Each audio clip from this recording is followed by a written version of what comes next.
අයිබෝන් කියලා හැමෝදම පිළිගන්නවා. ඔයාලා දන්නවා දැන් රාමදාන් මාසය කියලා. හැමතැනම කතා වෙන්නේ මේ ගැන. මම මුස්ලිම් කෙනෙක් නෙවෙයි කියලා ඔයාලා දන්නවා. ඉතින් ඒත් මට හිතුණා අද රාමදාන් ගැන පොඩි වෙනස්ම කතාවක් කරන්න. අපි ගොඩාක් දෙනෙක් හිතන්නේ රාමදාන් කියන්නේ මුස්ලිම් අය දවස් 30 නොකා නොබී ඉන්නේ කියලා. ඉතින් ඒත් මම මේ ගැන ටිකක් හොයලා බැලුවා. ඉතින් ඇත්තරම මේ බඩගින්නට එහා අපිටත් අපේ ජීවිතයට ගන්න පුළුවන් මාරම ලස්සන පාඩමක් තමයි ඒ රාමදාන් කාලේදී කියලා දෙන්නේ. ඉතින් මට හිතුණා මේ ගැන කතා කරන්න ඔයාලත් එක්ක. ඉතින් මං කාරණා කීපයක් පැහැදිලි කරන්න කැමතියි. ඉතින් පළවෙනි කාරණාව විදියට ඩිසිප්ලින් එක නැත්තම් විනය. අපි සාමාන්‍යයෙන් බඩගින්නු ගමන් තිබහුණ ගමන් මොකද කරන්නේ? කනවා බොනවා. ඒ රාමදාන් ඒ අයට තමන්ගේම ශරීරය නැහැ කියා ගන්න පුරුද්දක් ඇති කරගන්නවා. රාමදාන් කියන්නේ ඒකයි. හිතන්න තමන් ඉස්සරහා කෑම තිබ්බත් වතුර තිබ්බත් හිත පාලනය කරගෙන ඉන්න එක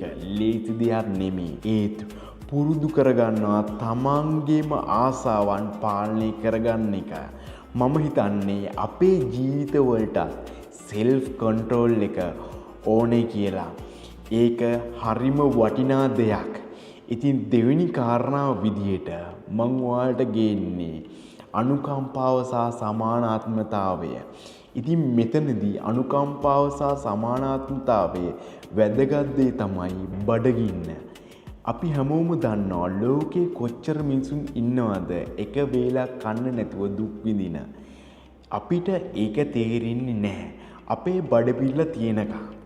ඉතින් රාමදාන් කාලේ මේ උපවාස කරද්දී ඒ අයට දැනෙනවා ඇත්තරම බඩගින්න කියන්නේ මොකක්ද කියලා. ඒ හැඟීම නිසා තමයි මේ මාසේ ලෝකේ පුරාම මුස්ලිම් අය තමන් සතු දෙයින් අසරණ අයට ගොඩාක් උදව් කරන්නේ.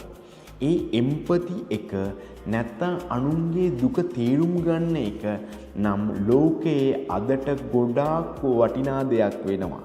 කෘතඥතාවය. හිතන්න දවසක් වතුර ඉකුරක් බොන්නේ නැතුව ඉඳලා හවස් වන විට ඔයාගේ ඇඟට වතුර වීදුරුවක් දාගද්දී ඇඟට දැනෙන සැනසීම. ඉතින් අපි හැමෝම බොන වතුර වීදුරුවට ගැන එදාට ලොකු අගයක් දැනනවා. අපිට තියෙන පොඩි දේවල් පවා ස්තුතිවන්ත වෙන්න මේ මාසයේ අපිට මතක් කරලා දෙනවා. අපි ළඟ තියෙන දේවල් වලට අගයක් තේරෙන්නේ නැත්තේ ඒ නැති වුණාමයි. ඉතින් කෘතඥතාවය අපේ ජීවිතවලට සතුට ගෙන එනවා. ඉතින් මං අද මේ වලට කිව්වේ ආගමේ මොකක් වුණත් මේ ලස්සන දේවල් අපිට ඕනෑම ආගමකින් ඉගෙන ගන්න පුළුවන් නිසා. ඉතින් මේක නිකම්ම නිර්හාරව ඉන්න එකක් නෙවෙයි. මේක මනුස්සකම අලුත් කරන කාලයක්. මගේ මුස්ලිම් යාළුවන්ගෙන් මේ කැපකිරීම මම ගොඩාක් ගරු කරනවා. ඉතින් ඔයාලත් මේ ගැන මොකද්ද හිතන්නේ? පහලින් කමෙන්ට් එකක් දාගෙන යන්න. මේ වගේ තවත් දේවල් බලන්න මගේ YouTube channel එක subscribe කරලා තියාගන්න. එහෙනම් ඔයාලට තවත් මේ වගේ වීඩියෝ එකකින් හමු වෙන්න බලාපොරොත්තු වෙමින් මම සමු ගන්නවා. අස්සලාමු අලයිකුම්. ආයිබෝවන්.